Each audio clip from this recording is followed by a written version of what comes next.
ખોટું કોઈનું કરશો તો ચલાવી નહીં લઉં, ખોટું કોઈનું કરશો તો ચલાવી નહીં લઉં.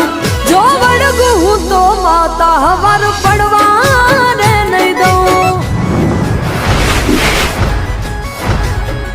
હો જોઈ લો ને તમે જૂના ચોપડા, દેવીઓના ઇતિહાસ ઉજળા. હે માથે જેના માએ હાથ રે મેલ્યા, કદી ના આવે એના દાડા દુબળા. એ હાથમાં લીધા ઘઉં ચોખે ચોખ્ખું કહું, હાથમાં લીધા ઘઉં